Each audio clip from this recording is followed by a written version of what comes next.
In 7th grade, we did these electives, and we had to sign up for electives. And there was one on black and white film developing. And I don't even know if I had a concept of what that was. I was intrigued by it and signed up for it. And so we filed into this little dark room, a little dark light in there, and these trays, and a enlarger was set up. And so the guy did a little demonstration, showed us what a negative was, and projected it on this piece of paper. And then he set this 8x10 blank paper in a tray of clear liquid and started agitating the tray. And all of a sudden, this image just magically appeared. I mean, it made an impression on me. In fact, as a recently retired junior high teacher, I've been around kids for the last 20 plus years at that age level, same age level. I'm always enthralled when I see different activities that kids can dabble in, whether it's band, whether it's agriculture and showing animals, whether it's a sporting event, theater, because at that age, kids are just trying to find their niche, and some kids will latch onto something and boy, they just run with it.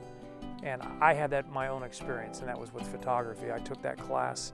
That and theater, those were the two big things that I was really involved with in junior high and high school and college.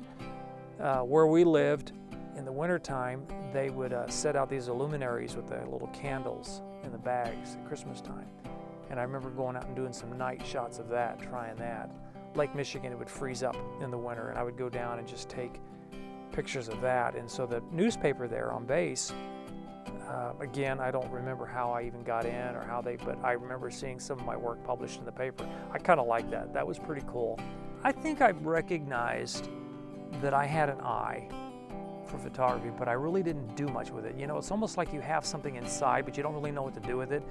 Case in point, when I first moved up here, I drove a school bus part-time, and I would be out in these rural areas, and I would see these old barns that were just dilapidated and falling apart, wooden barns and metal roofs. And I remember thinking, wow, if I was into photography, I would like to go out and take pictures of those old barns. I just thought that would make I looked at my surroundings all the time like I think a photographer would, but I didn't have anything to use, I didn't do anything, but I still looked at things like for a frame. And every photo situation I go into, I'm learning something.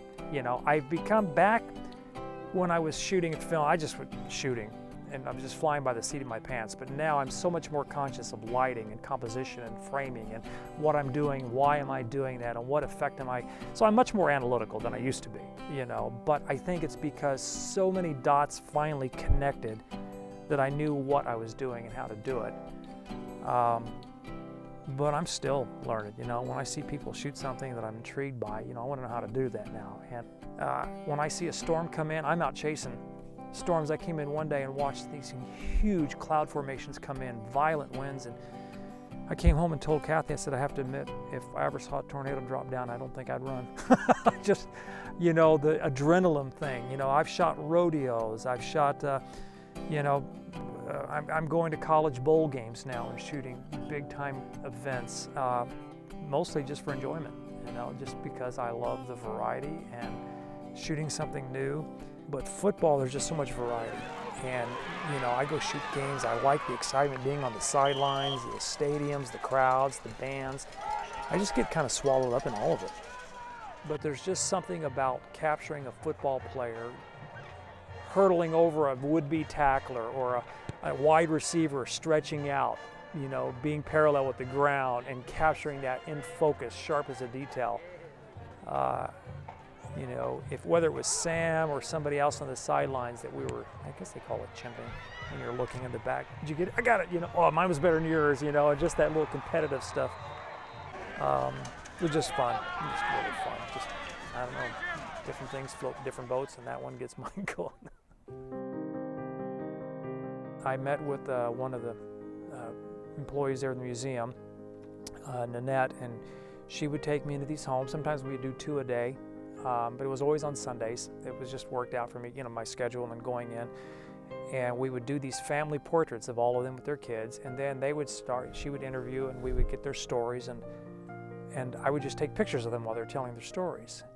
And I was enthralled. I mean, I just felt it was almost a spiritual experience of just being in the presence of these people that had just been through such incredible times. Hearing their stories, taking pictures of their tattoos, watching them remember and wipe tears away from their eyes. And I mean, it was just an incredible opportunity. So again, I just thought they wanted it for their files. And it was just a tremendous experience for me. I'll never forget the one picture I came home with that day that became the iconic shot of the whole shoot. And it was a 94-year-old Holocaust survivor from Auschwitz who we had done the family portrait. He had a 7-week-old great-grandson.